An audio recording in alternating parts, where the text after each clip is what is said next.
to invite Mr. Hu Tran, President of the Edmonton Viets Association, to say a few words of welcome. Thank you very much, Ms. Stephanie. On behalf of special guest, ladies and gentlemen, on behalf of the Edmonton Viets Association, we are very grateful for your presence today as we showcase a part of the Canadian history through the film Passage to Freedom and the exhibition Hearts of Freedom, the story of the Southeast Asian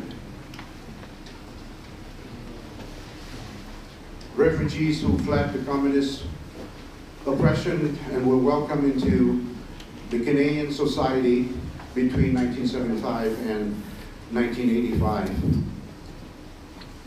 For the Vietnamese refugees alone, there were about 2 million people escaped from the communist regime by sea or land after 1975. It was estimated about more than 300,000 of these people died in the jungle, in a storm, or killed by the pirates on the ocean. First, we would like to acknowledge that we are on Treaty 6 territory and pay our respect to the First Nations and Métis ancestors of this land. Also, we would like to thank the government and the people of Canada who have opened their arms to welcome us to this country of freedom, peace, and prosperity. As well, we appreciate the support of immigration officers, resettlement agencies, religious groups, and private sponsors who have helped us to integrate into this new society when we first came. We would like to thank Carleton University, Canadian Mennonite University, the Hearts of Freedom management team, the panelists, the sponsors such as the Edmonton Heritage Council and the Schmidt Investment Group, and finally all the volunteers who helped to organize this event. We hope that all of you will like this heart-wrenching documentary film, Passage to Freedom. Thank you very much. Thank you so much, Mr. Tran, for the warm welcome.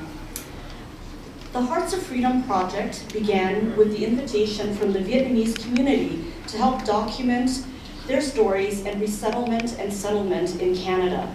Soon afterwards, the Laotians and Cambodians joined the project. All three countries were greatly impacted by the violence in Southeast Asia as a result of the Vietnam War, the Laos Secret War, and the Cambodian genocide. Researchers from Carleton University, Dr. Colleen Lundy and Alan Moscovich, from the Canadian Immigration Historical Society, Michael Malloy and Peter Dushinsky, and myself from Canadian Mennonite University, began the task of conducting the largest and most comprehensive research project on Southeast Asian refugees in Canada, funded by Canadian Heritage, IRCC, and DeFair Foundation. The results of these interviews led to the creation of one, the Hearts of Freedom website, developed by Mondi Lim, a former Cambodian refugee. 2, a curriculum for high school and university students. 3, a book with McGill Queen's University Press, and 4, a documentary film.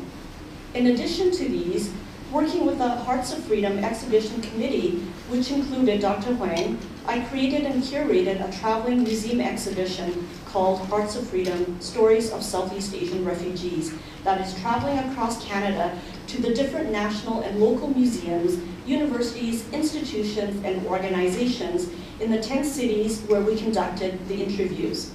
I will discuss this a bit more after the film. Let me describe the film briefly. Passage to Freedom features powerful oral histories of Southeast Asian refugees that made the dangerous journeys from Cambodia, Laos, and Vietnam to Canada. The film effectively weaves archival clips of news stories, wartime footage, and interviews with former refugees and Canadian officials. Canada resettled an unprecedented 60,049 Southeast Asian refugees in 1979 and 1980. The Canadian response to the refugee crisis was recognized internationally with the United Nations High Commissioner for Refugees, Nansen Medal, in 1986. The 50-minute film delves into the journey of the refugees' integration into the fabric of Canadian life and highlights the contributions of this first generation and their descendants. And just a trigger warning, please be advised that the film addresses topics which could be disturbing to some visitors and may trigger painful memories. Some parents might feel it inappropriate for younger children. Feel free to leave the theater as needed and come back after the film. So now we have a film, and please save your questions for our Q&A later on today. As I mentioned earlier, the oral history and video training began in 2018, and we conducted our first interviews in 2019. So we worked with our local teams, many of whom were from the 3 ethnic communities. So in Edmonton, we had Jen Tran as our community coordinator. I believe she's here today. And we conducted 173 interviews in 5 languages: English, French, Vietnamese, Laotian, and Khmer, depending on the participants' preference. They told us amazing stories and gave us deep insights into their experiences, ones best told in the language that they were most comfortable with. The interviews took place across Canada from Vancouver to Halifax between 2019 and 2021. The majority of the interviews were of former refugees, but there were a few from key government personnel and sponsors, including former Prime Minister Joe Clark, former Minister of Employment and Immigration Lord Axworthy, as well as NGOs, Operation Lifelines, Howard Edelman, MCC's William Jansen, and John Wheeler, among others. The exhibition tour, the Hearts of Freedom exhibition tour, was launched at the Canadian Museum of History in Gatineau, Quebec in February 2023 with a sold-out opening. Then it traveled throughout British Columbia under the umbrella of PCHC Museum of Migration to SFU, Bentall Centre, UBC, St. Matthew's Parish, Greater Victoria Public Library, and Government House with Lieutenant Governor Janet Austin co-hosting, before heading to the Canadian Museum of Immigration at Pier 21 in Halifax in August. In late December, the exhibition made its way to Manitoba Museum in Winnipeg, and we had a soft launch on January 5th.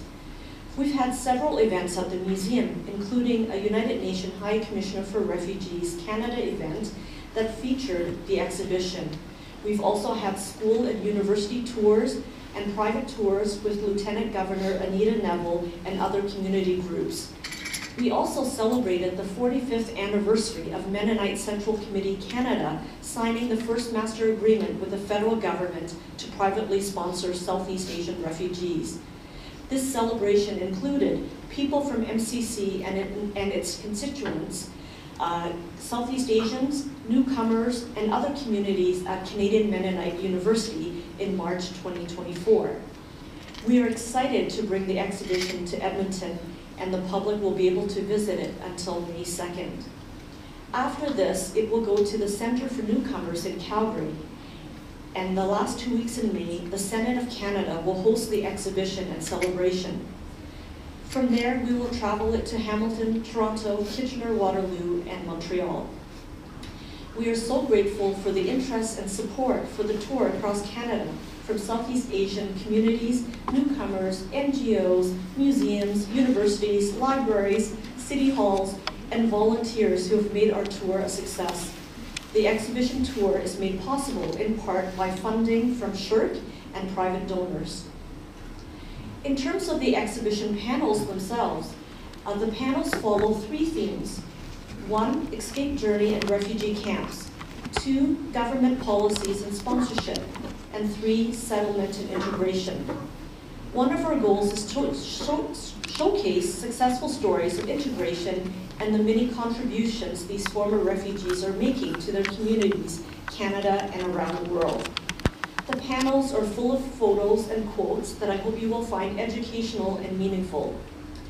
Note on the exhibition panels themselves, there are QR codes that will take you to the digital exhibition that follows the same 3 themes and includes more information and photos.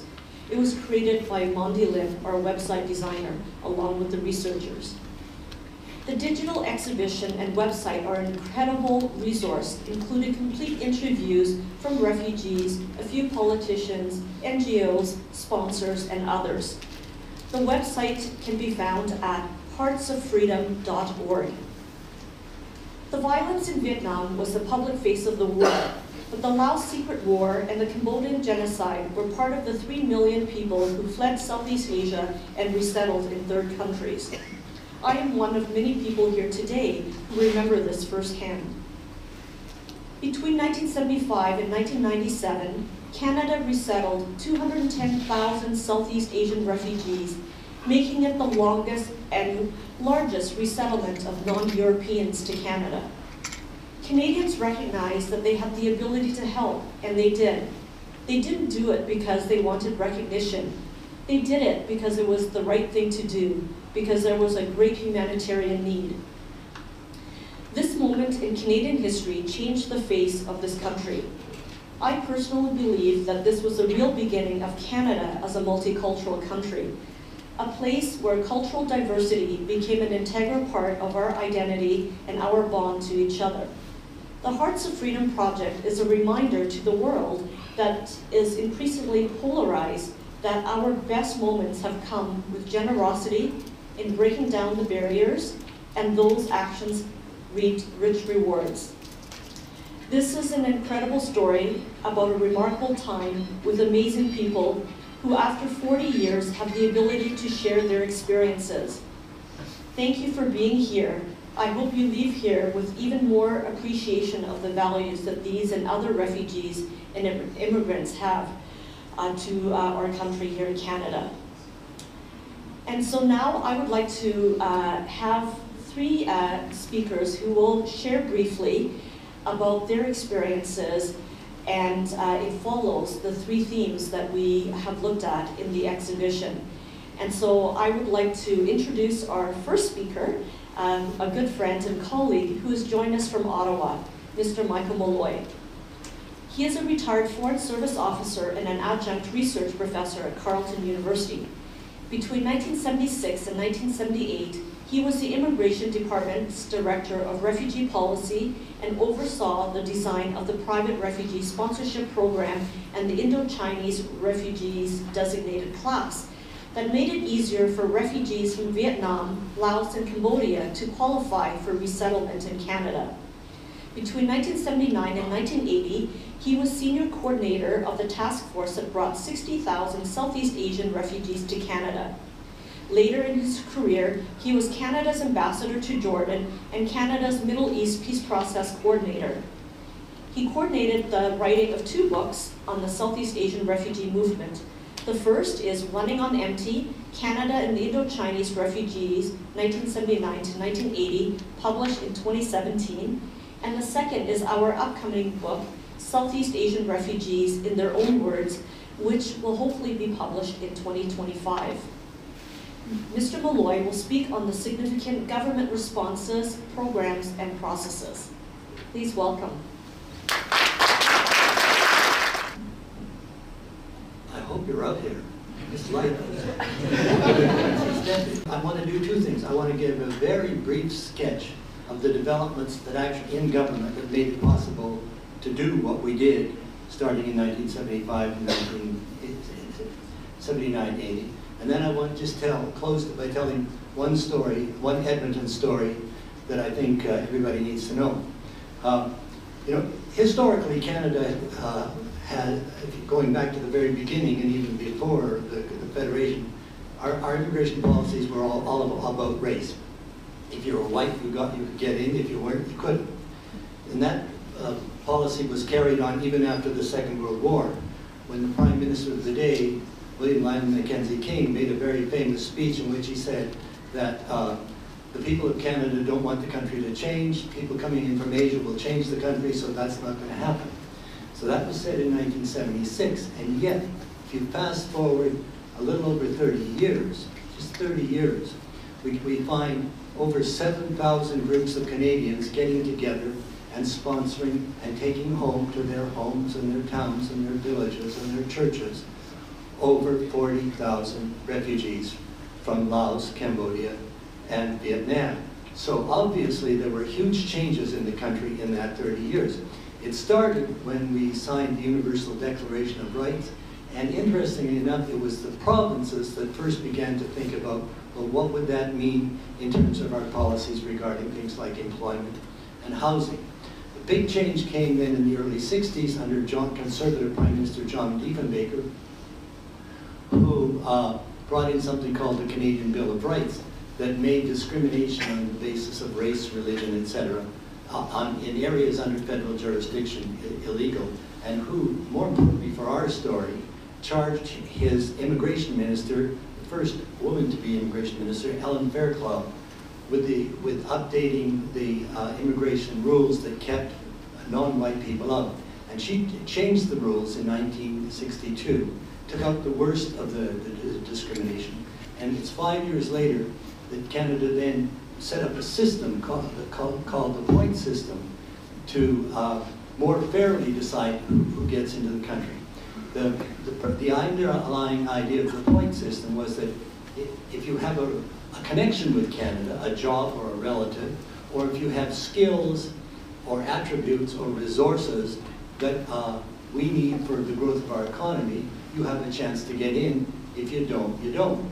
Now, in some ways it was very strict, but it's a better system than saying, oh, if you're white, you can come in, and if you're not white, you can't. So it was a big step forward.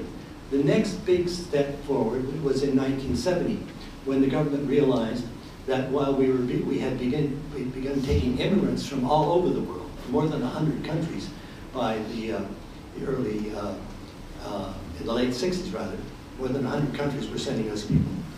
But the refugee program was still stuck in Europe because of what we perceived as the need for people to get out of communist countries. But in 1970, there was a first set of rules that said, okay, we're going to use the UN definition, and that means people anywhere in the world who comply with that definition of a well-founded fear of persecution can be considered for resettlement in our country.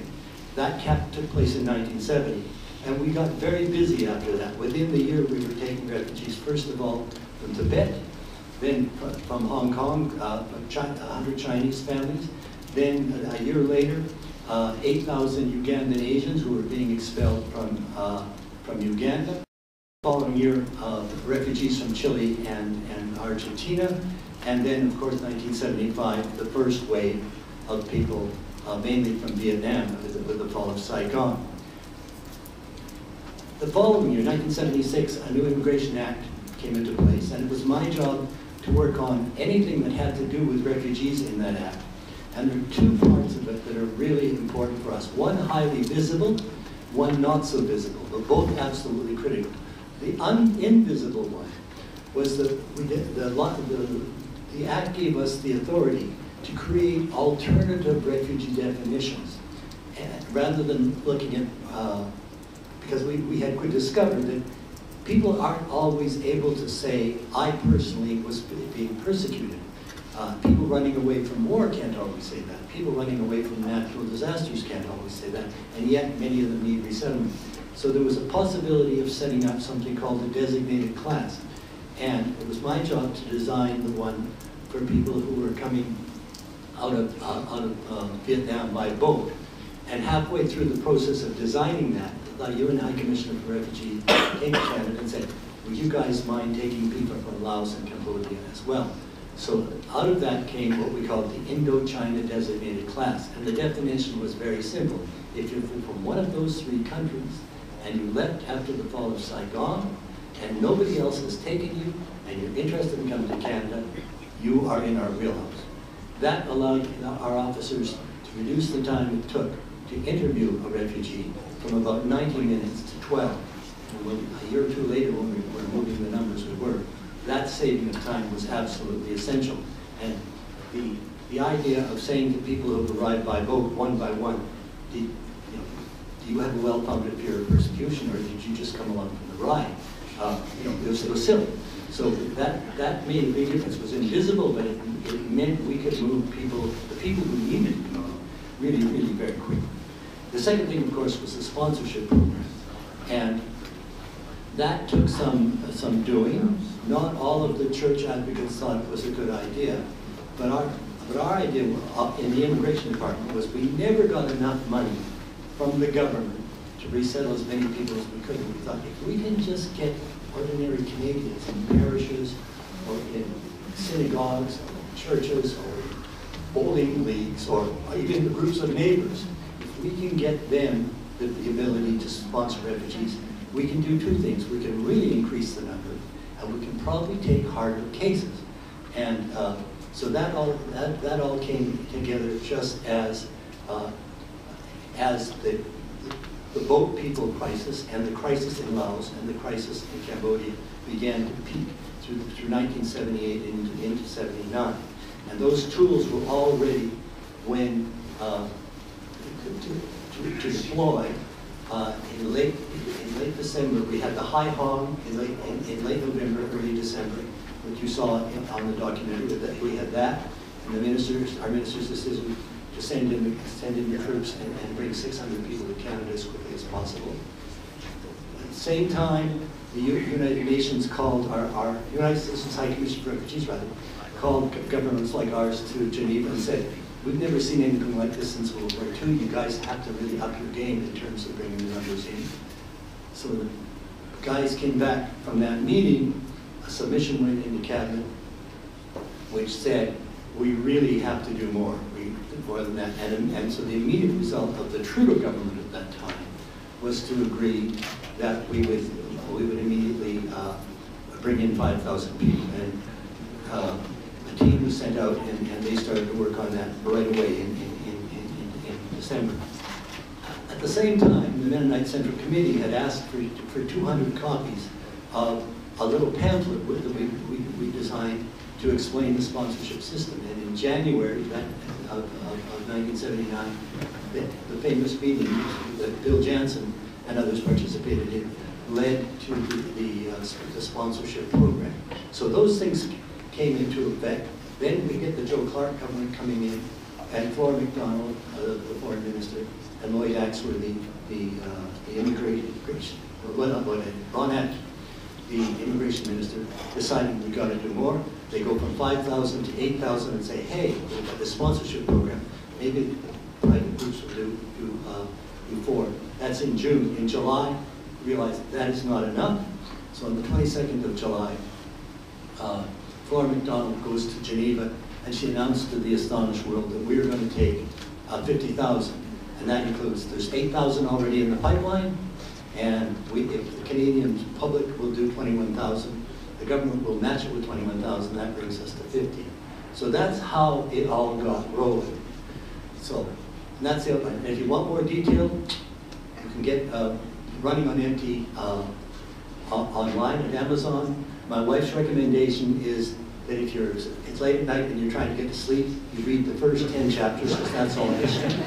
But if you need to stay up because your daughter hasn't come home yet, you want to do my village, she comes in after midnight, you read the rest of the book, which is all first-hand stories, mainly from immigration officers and others who are out there doing the real work. So now, let me tell you the Edmonton story. Put your mind back to February 1980. Edmonton. It's cold. 2 o'clock in the morning, a guy by the name of Guy Courier, who lived in Edmonton and who was managing the reception center at Griesbeck Barracks, at the military base here in Edmonton, gets a telephone call, 2 o'clock in the morning, from the military police. Something's going on in the refugee barracks where today's flight are all being kept for the night. The lights are on, there's noise, people are walking around, we have no idea what's going on. Can you get an interpreter and get out here? So he gets up, 2 o'clock in the morning, puts on all his clothes, gets his car started, which apparently took a certain amount of effort. You know how that works in Edmonton. Goes across the city and gets an interpreter, speaks Vietnamese, who's waiting for him on the corner dressed up as you are at 2 o'clock in the morning in February, and they drive up to the barracks. And sure enough, they're met by the anxious police, military police. They go into the barracks. Everybody's up in the hall. Everybody's talking at the top of their voice. And it takes a while for them to work their way to the epicenter of the disturbance. And there's a room, a barracks, a couple of bunk beds, and there's a lady lying on the ground, crying her eyes out, and they think, what is it, a heart attack? Or what's going on? So the interpreter gets everybody quieted down. And the story comes up. The lady is the mother of a largest middle-class family. They decide to escape. They're people with means, so they sell everything they have, and they buy a really big diamond, and they sew it into Mama's bra, and they set off. Well, it survives the boat ride, it survives the pirates, it survives months and months in the refugee camp, it survives the flight to Canada, the arrival in Canada, but it doesn't survive the showers that the refugees get. It's the first thing that happens. And they're told, throw your undies into the dumpster, and then you have your shower. So everybody does this, and about 1 in the morning, the lady wakes up and realizes that in her excitement at arriving and having a shower, the bra went into the dumpster. So what to do? Because unknown to us in Ottawa, the agriculture department had ordered all the underwear was to be collected and burned. So we're thinking, oh my God, what's happened? So Keith says to the police, where's the undies? Well, it hasn't been burned yet. It's in a dumpster out in the hangar. So 3:30 in the morning, he and the interpreter and a bunch of military policemen have broom handles, and they're sifting through a 747's worth of underwear. Not hard to find the bras. They're different than everything else, but then they gather them together. And so how do you find the diamond? Bingo! They found it. So that's what happened in this city. It's a story that has a very happy ending. Thank you very much. Thank you so much, Mike, for your talk. You're such a great storyteller, and I'm just so glad that you're part of our research team, and he's been such a trooper. He has gone with me to many of the cities where I'm touring the exhibition, so it's been really great to have him along. Next, we have Mr. Dave Hubert, who I recently found out is the brother of someone I know in Winnipeg. In fact, I know all of his siblings, and so it's such a small world. Mr. Dave Hubert was born into a Mennonite refugee family from Russia. Members of the family were close to starving to death when MCC Food Relief arrived in 1922. Educated in Alberta, he helped in the establishment of Kayano College in Fort McMurray. He's the founding president of Portage College in Lac La Biche and president of Northwest College, where he established English as a second language program to respond to the boat people influx from Vietnam. He was the first executive director of Edmonton Mennonite Center for Newcomers and worked closely with Tan Ki Nguyen in developing the program. He served as the board chair of the Vietnamese Canadian Friendship Society for more than 20 years. Currently, he is introducing computer-assisted learning to sub-Saharan Africa. Mr. Hubert will speak about MCC's master agreement and the private sponsorship of Southeast Asian refugees. Mike, you're right. I can't see anything out there. First, I would like to say thank you to Stephanie for taking the leadership in doing this and preserving the stories that are really very important stories, and that are stories that are building the fabric of our Canadian society. Mike, I'd like to thank you for your long and obviously passionate interest in human rights and in refugees. I was supposed to talk about the master agreement. I will give you a little bit more background than what Stephanie has said. Right here, I have a voucher, a copy of a voucher from 1922. This is the voucher that provided the food that kept our army alive. Stephanie and Mike, this is also the kind of vouchers that kept Bill Jensen's wife Marlene alive, because we are cousins. So we have a very good understanding. We were refugees ourselves.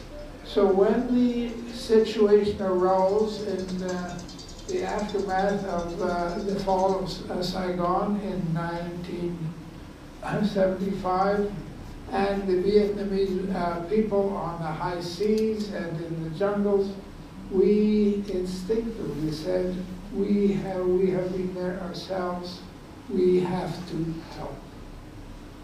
And this help then was centered with Bill Jensen in Ottawa. He was the FCC point man in Ottawa, and he then worked with Mike, you, and others. My understanding, and Mike has confirmed this, that the initial reaction of some of the officials in the Department of Immigration was, make it tough on them. Don't be easy on them. Make them do everything that we can possibly make them do. And the reaction to Bill Jensen and Bill Jensen's negotiation was, Bill demonstrated such obviously goodwill that they agreed, let's work with these people. And Bill then signed the first master agreement of any group in Canada to sponsor Vietnamese refugees, and sponsor them in large numbers. And this resulted in people of many, first with Mennonites, but as you saw in the film, it was not long until the many other groups signed the master agreements. The master agreements, I was told, was this is what will be unique to the United Church, but in everything else it will be the same as the master agreement with MCC. And soon large numbers of Canadians were signing agreements and were bringing in and making contact with large numbers of Vietnamese, Cambodian, and Laotian people. This, of course, then led to further actions. One of the actions in Edmonton was the formation in 1980 of the Edmonton Mennonite Center for Newcomers, and that was followed in Calgary by the Calgary Mennonite Center for Newcomers, and in the early 80s, and there was a very large number of Vietnamese in Edmonton and Calgary, and a response then by the Edmonton churches to start this Edmonton Mennonite Center for Newcomers. One of the people that I would like to mention in particular was a person who became a very good friend and continues to be a friend today, and that was Tan Quy Nguyen. Tan had been a the most senior deputy minister in the government of South Vietnam. In 1973, when under the pressure of the government of the United States, a Blue Ribbon Commission was established in Vietnam to root out corruption. Tan was on that commission. He stayed in Vietnam in 1975 because he said, I have served my country well, I have not taken any corruption. And in addition to this, he indicated to me that he was a little bit uneasy about going to the America because he has seen so much of American perfidy in the Vietnam War. So he stayed until he was sent to a re-education camp. He survived the re-education camp, that's a long story. Got out, and then they said, now we are going to Canada. They sent their youngest brother, Dad, who was a boat person who ended up in the Philippines and came to Edmonton, and he worked and worked and worked and sponsored the rest of the family. One of the things that I have come to realize is that Canada has been an enormous beneficiary of Vietnamese refugees. The Vietnamese refugees have found their place in Canada and have made very, very big contributions to our collective life as Canadians.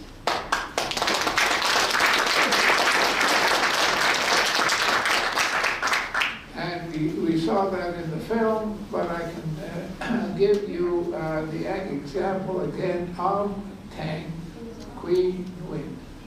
When Edmonton celebrated its 100th anniversary in 2005, a call went out, we want nominations of very outstanding Canadians who have built Edmonton. And Tang Quy Nguyen was nominated, and he became one of the 100 notable Edmontonians that was recognized for his building of Edmonton and his welfare of Edmonton. So he is just one of the Vietnamese. I'll give you another.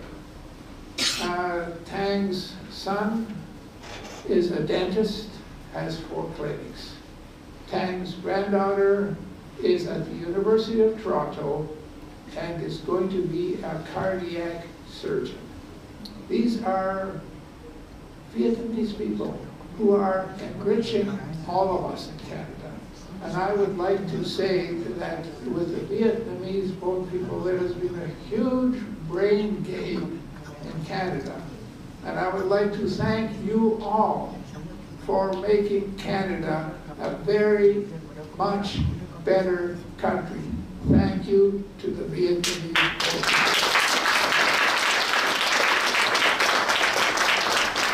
Great, thank you so much, Mr. Hubert, for telling us a little bit more about MCC's involvement in sponsoring refugees, and MCC continues to do great work today, and for sharing the stories of different Vietnamese people here in Edmonton who are making great contributions.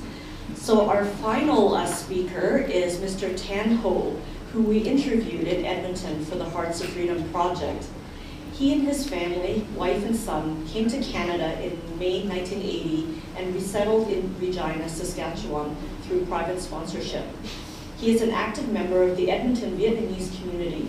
He was president of the Edmonton Buddhist Congregation for over 10 years and an auditor of the Edmonton Viets Association and board member in a number of nonprofit organizations. He's a chartered professional accountant and owns his own public accounting firm. His son is an engineer and daughter graduated with a PhD in medical sciences in 2023. So Mr. Ho will share his experiences of resettlement and settlement in Canada. Thank you, Stephanie. Thank you, Dr.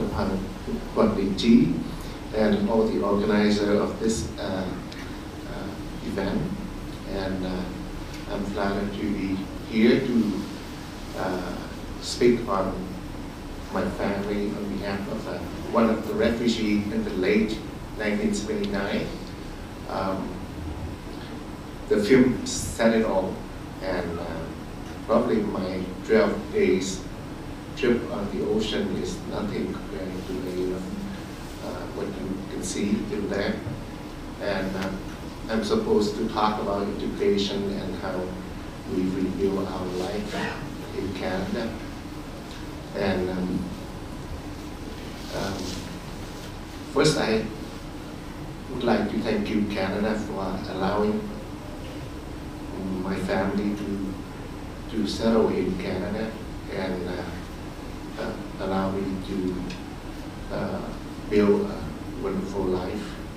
And many people ask me, why did you take that huge risk, risking losing your family, your life, for such a horrendous, crazy 12 days on the oceans?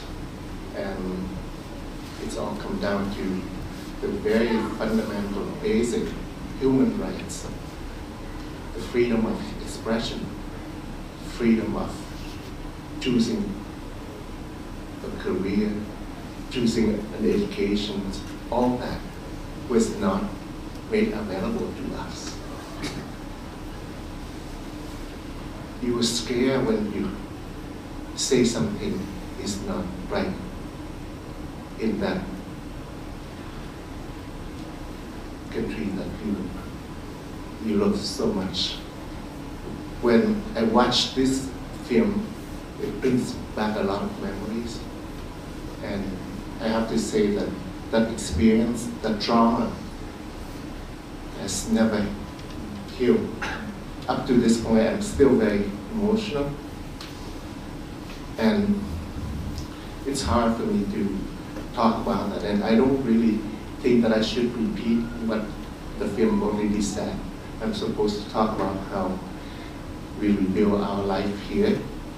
And I would like to thank you, my wife, for working hard to send me back to university and fulfill my dream of getting education in Canada.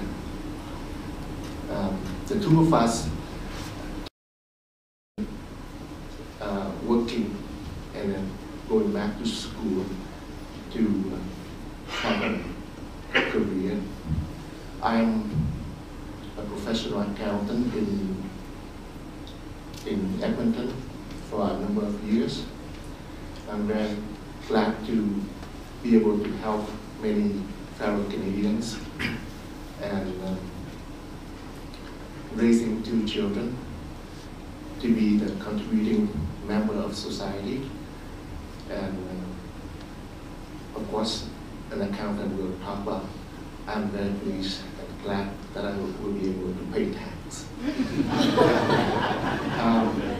In some of my experience working in the community, helping many others, I had the opportunity to occasionally work with the Vietnamese Canadian Friendship Society, founded by Dr. Hubert. Just so you know, what some of you may not recognize when he mentioned Mr. Vietbesttv. So allow me to speak in Vietnamese. Ông Dave muốn nói về anh Nguyễn Quý Thành. Rất tiếc mà hôm nay anh Nguyễn Quý Thành không có tham dự được, tại anh sức khỏe cũng chưa được khỏe lắm. Thì anh Nguyễn Quý Thành là một người đã hy sinh rất là nhiều và làm việc giúp cho cộng đồng người Việt của chúng ta rất là nhiều, và đó được sự recognize bởi nhiều Dave Hubert đã nói. Thank you, Dave. You just mentioned our friend Nguyễn Quý Thành, one of the great guys that I had the chance to work with him and Dr. Hubert. So I was just emotional after watching the film. It's bring back a lot of painful experience, and then it's hard for me to express. So I just want to thank you again, everybody, to come today and share our story.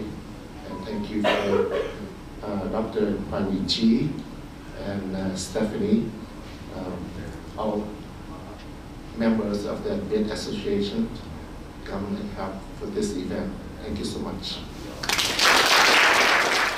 Thank you to all of our speakers for sharing your stories and experiences during the Southeast Asian refugee movement in Canada. I think each one of you have contributed to the assistance of refugees or to your local communities in meaningful ways. Now we will make our way to the meeting rooms for lunch and socializing before we officially open the exhibition and have an informal guided tour. So the meeting rooms are just outside these doors, straight across. Please make your way over there and help yourself to some lunch. And then after that, we'll do ribbon cutting and officially open the exhibition. So thank you so much for being with us. And please join us for lunch, and we can connect with one another some more during that time. Thank you.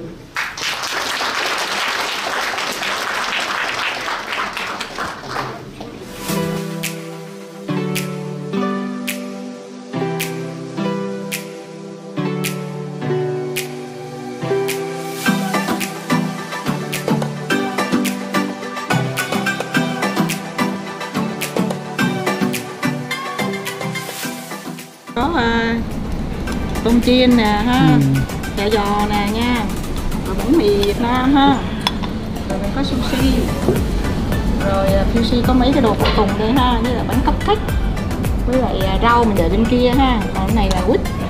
Thì tất cả là vừa ăn chay vừa ăn coi như vừa mặn vừa ăn dessert đó. Có một số mấy cái người khách họ thích mình muốn làm đồ ăn Việt Nam. Cho họ ăn Asia đó thì cho họ ăn cho nó có vẻ như Việt Nam. Thì đặc biệt thử là bánh mì cũng bánh mì Việt Nam, thì thử mấy cái chả giò này mình phải làm trước từ tuần trước rồi. Xong rồi phải kêu rồi chiên, rồi bánh mì thì order thôi. Nhưng mà cái tôm chiên này sáng nay mình cũng làm hết 3-4 tiếng đồng hồ mình mới chiên lại được. Rồi sushi thì cũng may cũng có người đặt dùm, cũng có người đặt là mình mừng rồi. Rồi bánh này mình cũng làm luôn, cupcake mình cũng làm luôn. Thì rau thì có mấy chị kia lo dùm, thường cũng mất thời giờ lắm. Hội mình tài trợ nhưng mà ngoài ra mình cũng không muốn để cho hội tốn nhiều tiền quá đó. Mình có xin donation. Thì donation thì mình xin thì mình nghĩ cũng đủ đó, cũng hơi dư một chút.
So much. So Mike and I are just going to do an informal guided tour through the exhibition panels.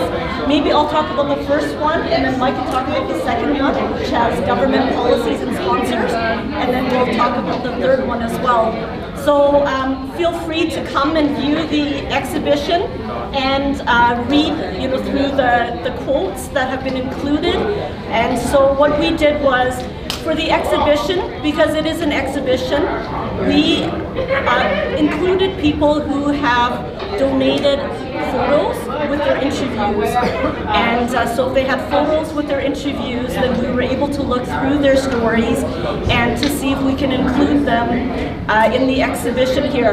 And so you can see here that each panel, it features Vietnamese stories. So the ones in the burgundy are the Vietnamese stories, and so stories of the people we interviewed, and some quotes regarding their experience of escape journeys and refugee camp experience. The blues are the Laotian stories, and then the yellows are the Cambodian stories. So we wanted to make sure we highlight each of those stories. They have similarities, but there are also differences in terms of their experiences of escaping and journeying to a refugee camp. And so we wanted to make sure that all three communities' voices are heard. And we also included a graph, or not a graph, a map here.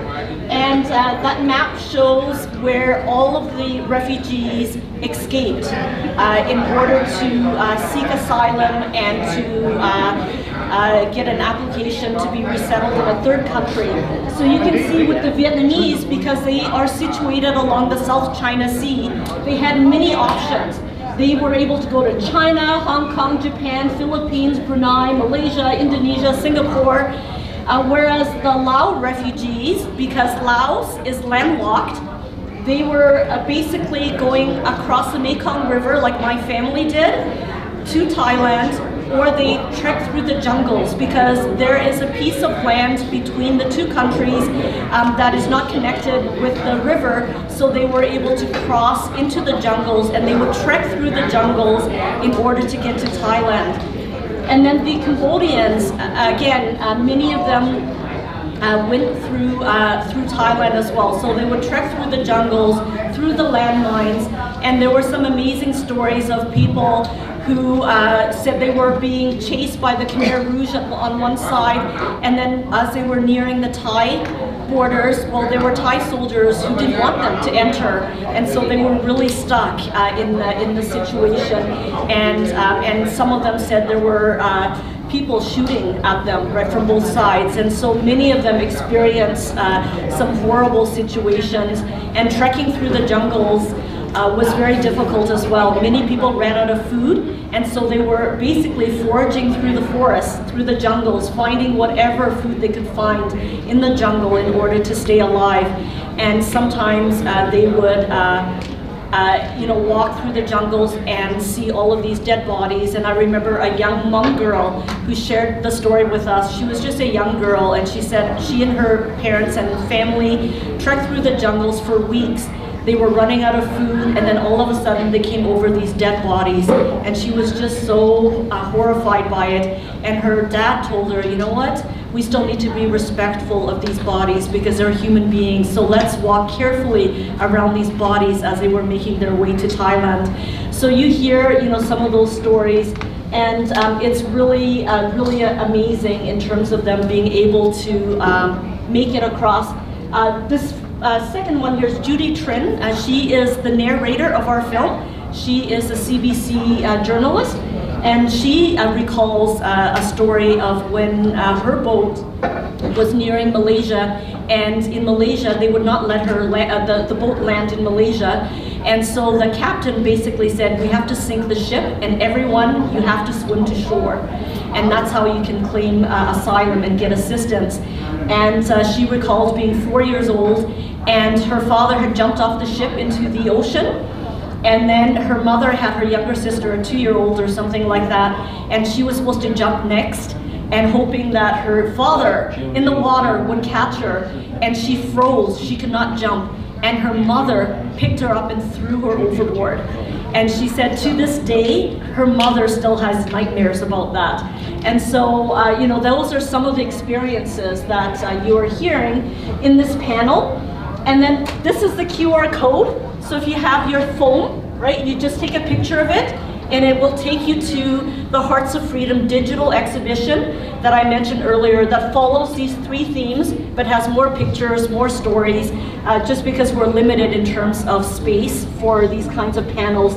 And then you can also go to listen to all the interviews that we have conducted across Canada. So all the people who have given us permission to post their interviews on the website, you can go and click on them and listen to the full interviews.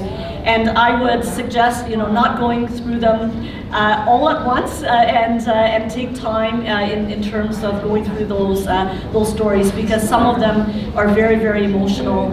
And so this is, yeah, we wanted to talk about their escape journeys and refugee camp experience. And so you can see some of the photos here. That was given to us by Margaret Tebbett, who is an immigration officer, foreign service officer, and she's an amateur photographer, and she happened to be able to, you know, take this amazing photo that we were able to include in Malaysia as the Vietnamese were going inland to get processed.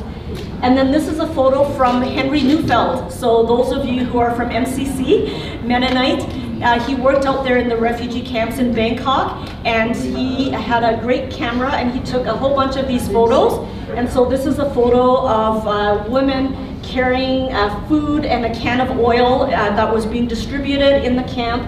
And he was able to capture this photo, and he's donated his collection to our project. And so these are some of the stories. So feel free to read all of the different quotes from the different communities there. And that's what we wanted to share. And then on top is the timeline. We were able to include a few key dates and the different things that were happening. So April 17, 1975, the communist Khmer Rouge seizes power in Cambodia, and then April 30th was the Vietnamese, the North Vietnamese forces coming to Saigon and taking over, and then December 2nd was when Laos fell to the Pathet Lao, the communists. And so we have a few things like that at the very top. And so these are their escape journeys and refugee camp experiences. So Mike, do you want to talk about the government policies and sponsorship panel? Yes, the government policies were brilliant. I was there.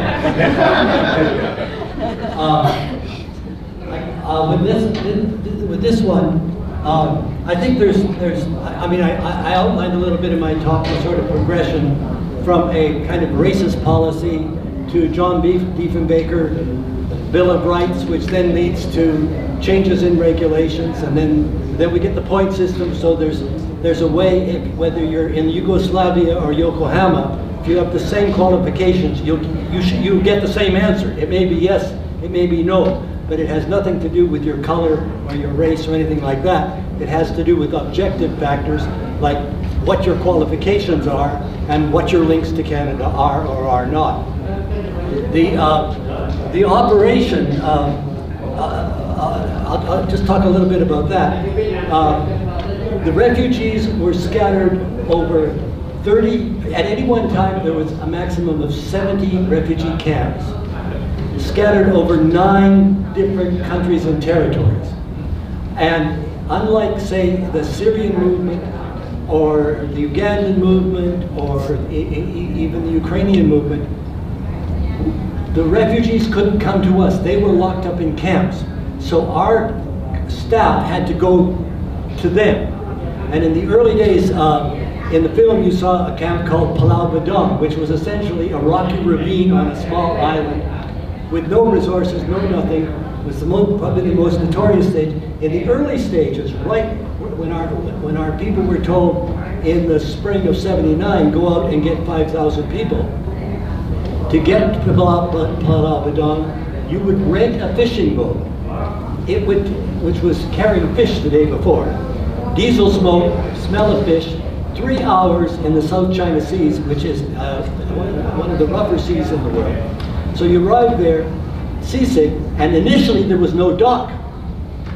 So they pulled, the fishermen would pull the boat in as close as he could get to the edge. The boys and girls would go over the edge, water up to here, carry their equipment, carry their sleeping bag or whatever else they brought with them, their food, on their heads.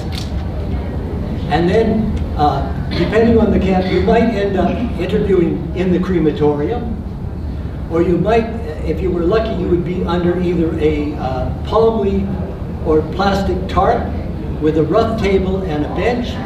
You and your interpreter sat on one side, and the people you were talking to sat on the other side.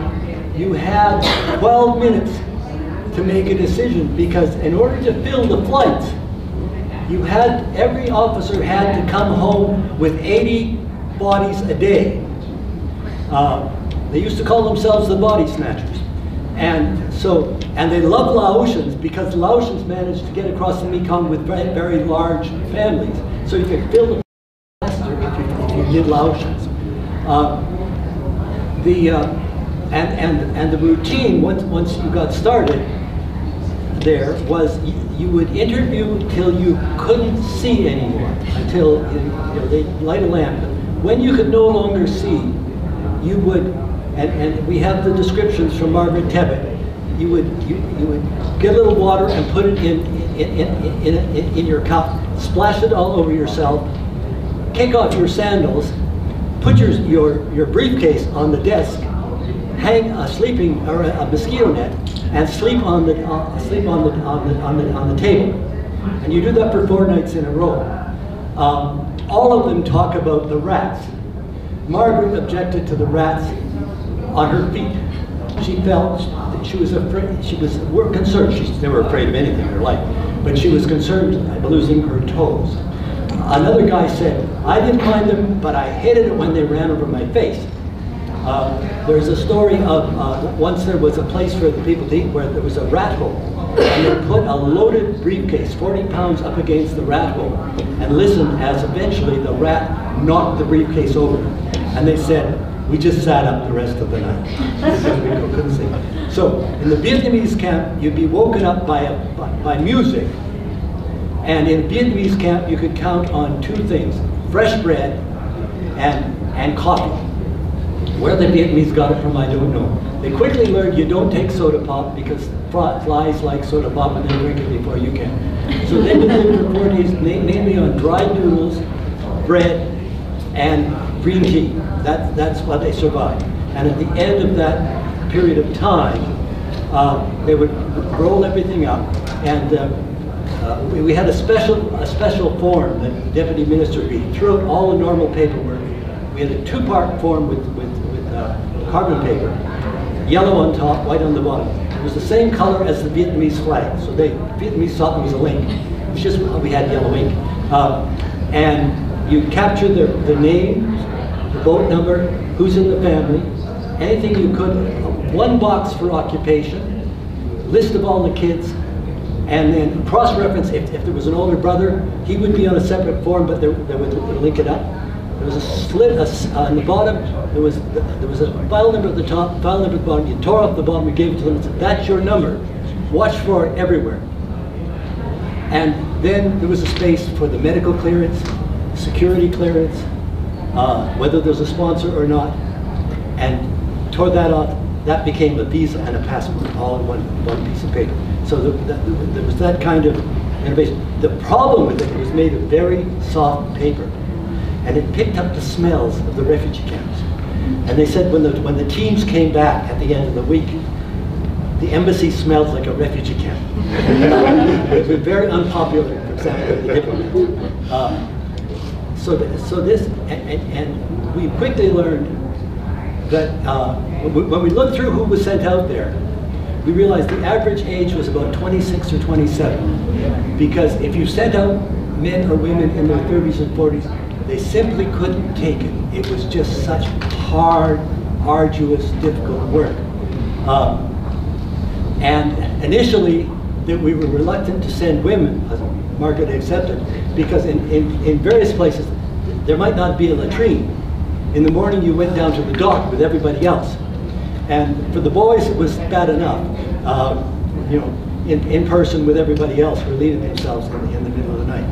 But if you ask those people today, and they're all now in their 70s, it was the best duty they ever had, because they could read the quality of the people, even though only of the 60,000 people that went through their hands, they were able to interview less than 5% in either English or French. Now, there were a lot of kids in there that didn't get interviewed, of course. But despite that, these young men and women that we sent out there were astute enough and well-trained enough that they could read the determination and the family strength on the faces of these people. And they never had any doubts about how these people were going to do. I must say, I had doubts. I used to go down and occasionally meet the planes and see these, you get 517 people coming off a 747. It is really quite impressive. But there they were, shorts, flip-flops, t-shirt, a little bag that said IOM or ICEM that had their documents in it, a kid on their hip, and dragging another one behind them and thinking, how the hell are these people going to survive?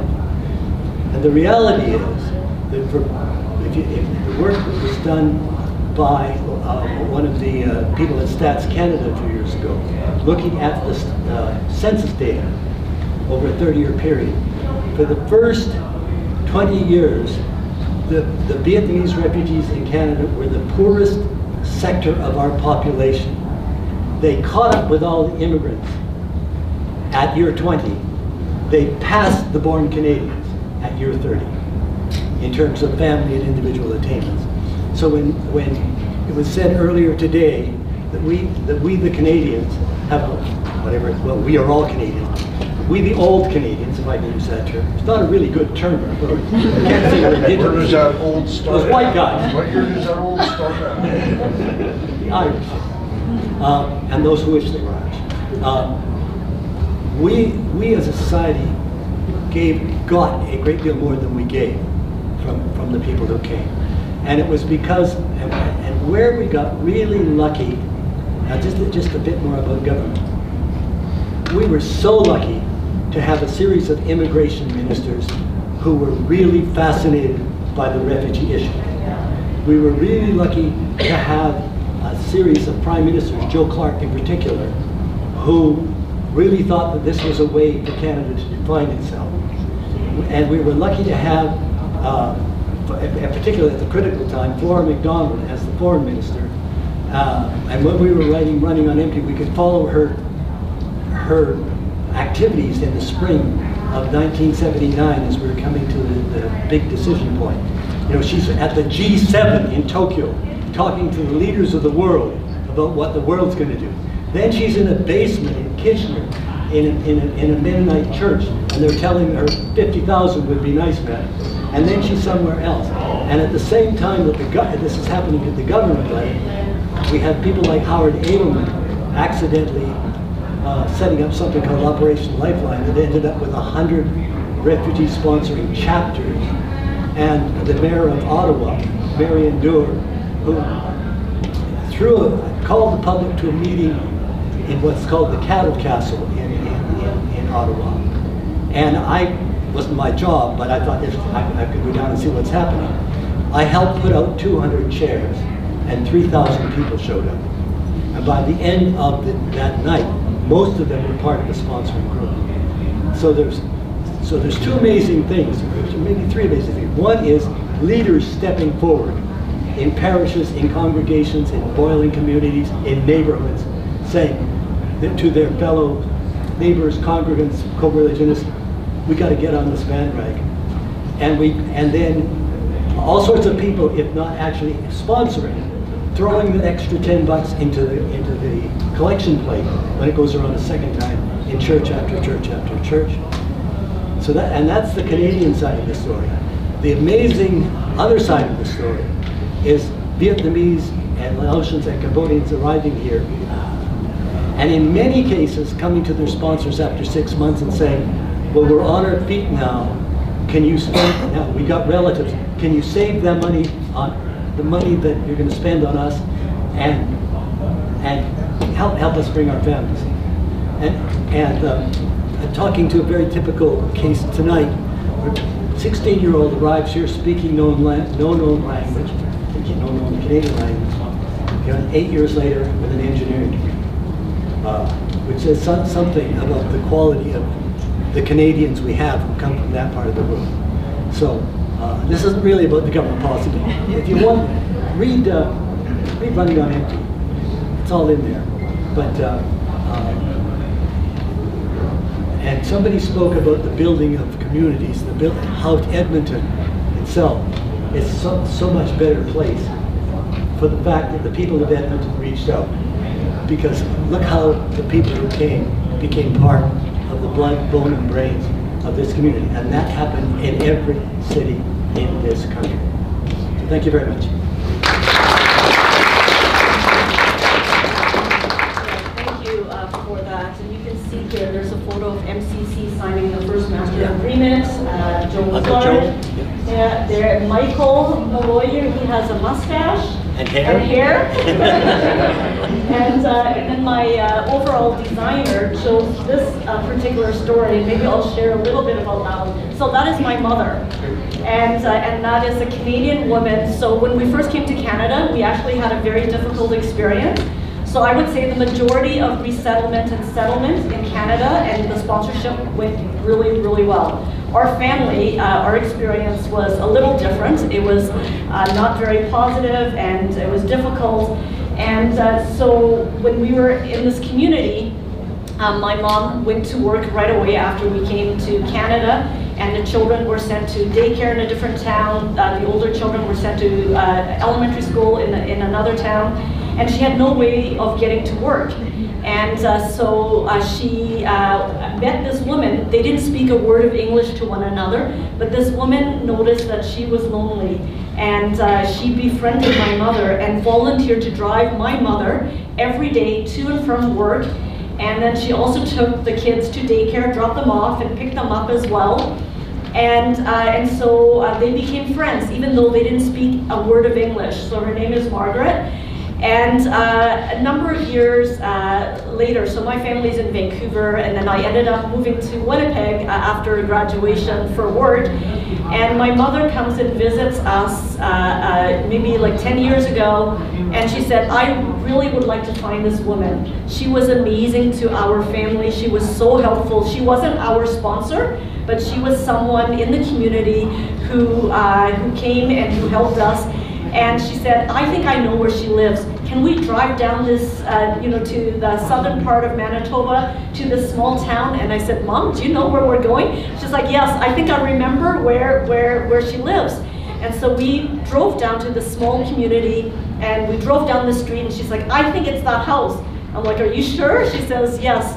So we turned into the driveway, we knocked on the front doors, and guess who opens the door? Margaret.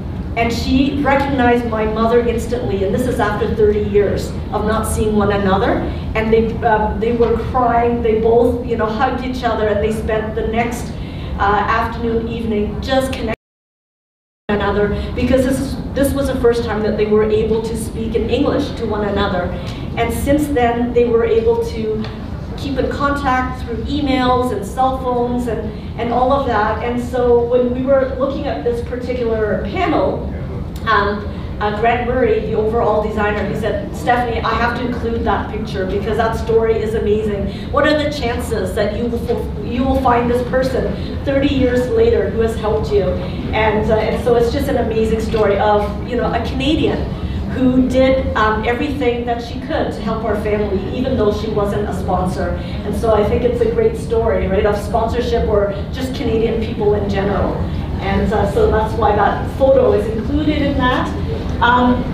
So the last panel, and Mike and I can take turn with this. So this is the Nansen Medal here. It is housed right now at the Canadian Museum of History in Gatineau. And so you can go and visit go see the Nansen Medal there. When we had the exhibition there, they actually opened up that particular exhibit for us so that people can go and see it, because that's very, very special. It's basically international recognition for the people of Canada who assisted refugees. So we have that. And again, these are stories of settlement and integration. And I think all of these stories show the strength, courage of the Southeast Asians in coming to a new country and starting a new life, and the resilience that they had, because they had so many hardships and obstacles and horrific experiences, but somehow they were able to continue here in Canada, start a new life, and they have done quite well. So we wanted to highlight, you know, some of those successes, and we have Dr. Nung Tran Davies, who's here today, and so she's a medical doctor now, and so you can see all of these different stories and the contributions that they are making here in Canada. And many of the former Southeast Asian refugees are now sponsors of other newcomers and new refugees today, whether they're Syrians, Ethiopians, from Sudan or other places. And so you can see us coming full circle. We were refugees ourselves, but now we are sponsoring refugees. And so we've heard a number of those incredible stories. And so this is talking about settlement and integration. Just a quick story about the Nansen Medal. Nansen was a Norwegian polar explorer. It was very, they were like the astronauts in the 20s and 30s, who either invented or discovered the North or South Pole, one of those. And between the Great Wars, after the First World War, there were vast population displacements. And so Nansen was the first High Commissioner for Refugees. And the work they did there was pretty rough and ready. They expelled all the Greeks from Turkey and resettled them in Greece. They expelled the Turks from Greece and resettled them in Turkey. It was rough and ready stuff, and he actually created a passport called the Nansen Passport that was actually honored by all the countries in Europe and allowed people to move really back and forth. Now, how did we get this? Well, it's a long story, but it began subsequent to working. I was about to quit the immigration department, and I got offered a chance to serve in Geneva as the link man between the immigration department and CEDA and the High Commission for Refugees, and I couldn't pass it up. And we had some people in from CEDA who had brought a bucket of money for the UNHCR, and we're talking to them about what the financial needs and what Canada could do. And the lead finance guy said to me, "Oh, by the way, we're going to be giving the Nansen Medal to another Scandinavian princess who's done such wonderful things. And would Canada like to pay for it?" And my Irish just blew up. And I said, our population has just brought in more than half of 60,000 refugees. And since the end of the Second World War, before you as an organization existed, we brought in close to 500,000 refugees. And not one single Canadian has ever got the Nansen Medal. So don't ask me to pay for somebody else to get it. And he looked in horror at his assistant and he said, "Well, hasn't the Canadian got it?" And the guy said, "No, we've never given it a Canadian." So I said, "Yeah, you guys just don't pay attention, do you?" And he said, "Well, who should we give it to?" And through my head went, well, we had Flora MacDonald, we had Howard Hayden, we had the mayor of Ottawa, we had Joe Clark, the French presidents by the dozens of them. And then what came into my mind were the men of Divine Infants Parish in Orleans, Ottawa, who took our Cambodian refugee to his job in Canada, which is at the other end of Ottawa, for the midnight shift at an IT factory for a year. They had a rota, they picked him up at his house and drove him out before midnight, and somebody else was waiting at 7 in the morning. And the men of my parish did that. And I thought, and I just said, You should give it to every damn person in Canada. Got it walked out. Well, lo and behold, a lot of things happen. The file is about that big, but at the end of the day, we are the only country that has ever given it as a people for what we have done for refugees over the years. And the trigger was the program for the Southeast Asian refugees.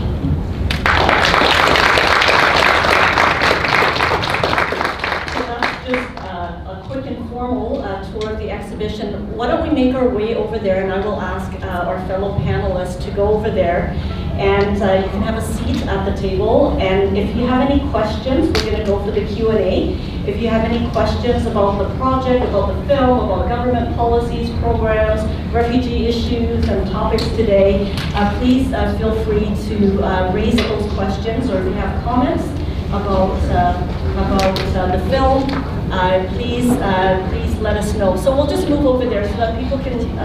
I know one of the questions that I always get when there are younger people here, whether they came here as children or they come here or they're second generation Canadians, one of the things that they ask is, how do we get our parents to talk about these stories? And I mentioned it to others that the people we interviewed, the majority of them have never told their stories before. And this is the first time they were able to share their stories. And so some of the young people are asking, how do we get them to share their stories, because they want to know. And so some of them who have gone through the exhibition, they said, you know, maybe this is a way to get their parents to talk about it by coming to the exhibition or seeing the film, or how can we sit down with them and ask them about their stories, because many of the people would say that for them, it's hard to share stories of hardship, and they don't want to be a burden to their children by telling them these stories. But it is important to tell, and I think many of the people, I mean, all the people we interviewed, they are so happy to have shared these stories, and some of them have asked us for copies of their interviews that they are sharing with their children now. So it's really, really important to be able to share those things with the next generation.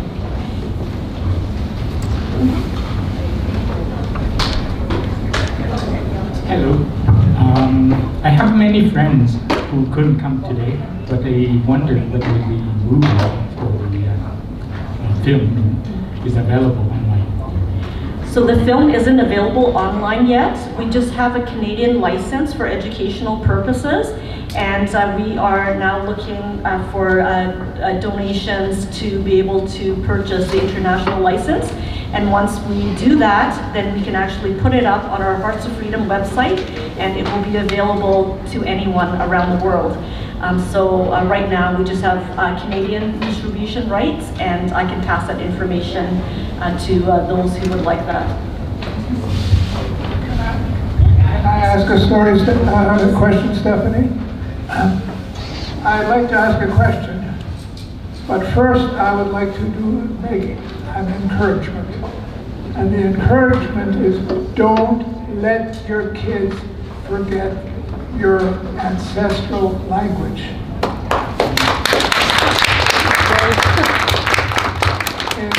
In the world into which we are moving, the ability to communicate with the rest of the world, in this case Vietnam and Cambodia and Laos, it will be critical. Tell your kids to learn their language.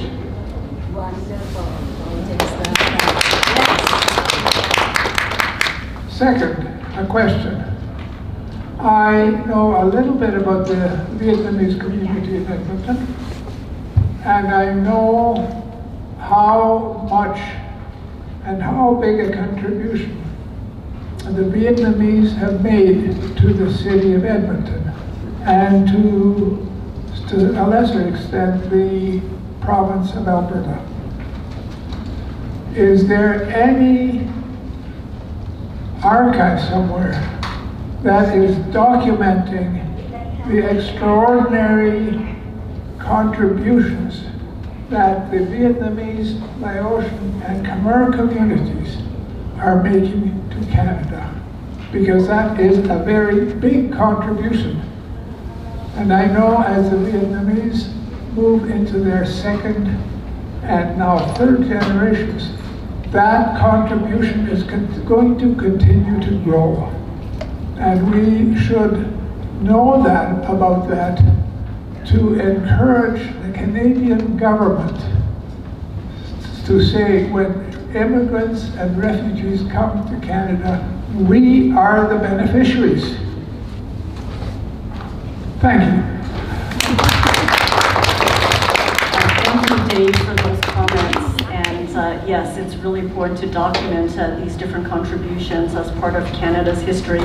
And yes, learning our language is really important. My family, where I was fortunate because my parents encouraged me to continue speaking Lao and Thai, so I'm fluent in Lao and Thai. And that really helps in terms of the research as well. When I'm interviewing people, I remember in Winnipeg, we were interviewing this woman, and she's Laotian, and she said, I would feel more comfortable speaking in Lao. And so I sat behind, not in front of the camera, but I simultaneously translated during that interview, and her stories come out much more rich because of that. And so, yes, learning our language is really important. Any other thoughts or comments or questions? Yeah, Beth.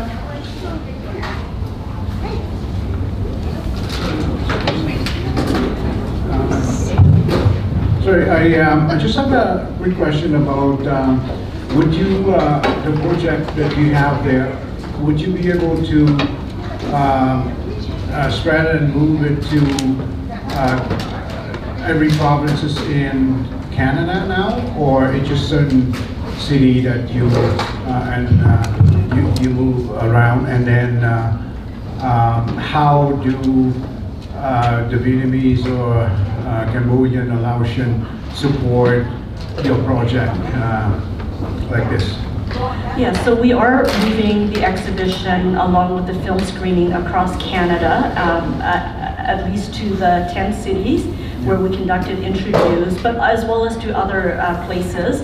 And we are looking at how we can continue doing that. I know I just had a request from Regina and Saskatoon saying, are we bringing it to Regina and Saskatoon? And so hopefully we'll be able to do that. At Canadian Mennonite University, where I am employed as a professor, they have created a Hearts of Freedom research account for me. So you can actually make donations to Canadian Mennonite University and just make a note that this is for Dr. Stephanie Stobie's Hearts of Freedom project, and then it will go into that account, and that can help us keep going, because traveling the exhibition around is expensive. Paying for shipping from one city to the next, and insurance, and then of course, you know, all of the other events associated with that. And so you can let me know. You can, if you are interested in making those donations, and it can go through my university, which is very generous of them. They don't do it for every project at the university, but they've agreed to do it for this one.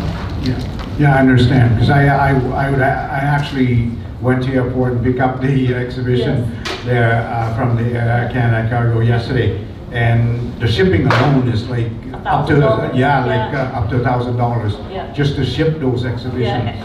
And that was shipping from Winnipeg to Edmonton. That was $1,000 in Air Canada Cargo.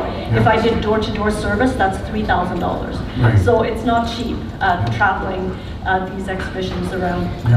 I'm pretty sure that if we spread the words around within the Vietnamese and Canadian, the Cambodian and the Laotian community in everywhere, they would support this project. So that's why I'm thinking about us as the Vietnamese community in Edmonton. If we have we spread the word, or we have a way to donate, then we spread the words around the community. I'm pretty sure that a lot of people like to donate to support this project as well. Thank you so much. I'll send you the information. Thank Thanks. you. And thanks for picking up the exhibition from the airport. Thank you. Joe lost his keys in the video. It's all off. Okay, as a security. We did. They said it's all locked up, so it's on you guys. Just another comment on this. You know, one of the problems with this country is it's very big. It should be about 10 countries, or maybe hundreds of countries. I've always thought we should never get a province that's bigger than Prince Edward Island. But there's a lot to be said about thinking of how we get this project and what it has to teach beyond the 10 cities where we actually interview people. And more than anything else, it's about travel money. But the other thing is putting together this project, which was done very, very brilliantly. Stephanie's the main design, and some brilliant people from the Immigration Museum in Halifax and some other experts. It in itself is a scientific wonder. But it's been on the road for a year, and there's already wear and tear. And I keep thinking to myself, it would be really useful if we could make a couple of additional copies, and then sort of begin to pick the next tier of cities in this country. Because this is a big lesson about the value of immigration and what diversity brings to us. And it's not a popular topic everywhere, but it deserves to be. It's what makes the country work. So I'm no kind of a fundraiser or anything like that, but if we want to see this message going out further, we're going to have to find additional sources of funding.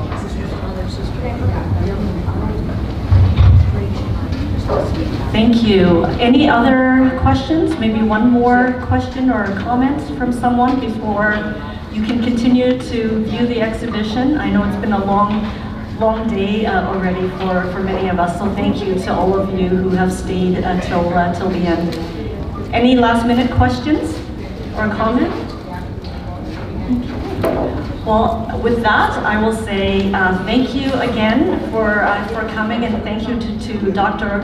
Huang, who was instrumental in organizing things here in Edmonton. So let's give him a round of applause.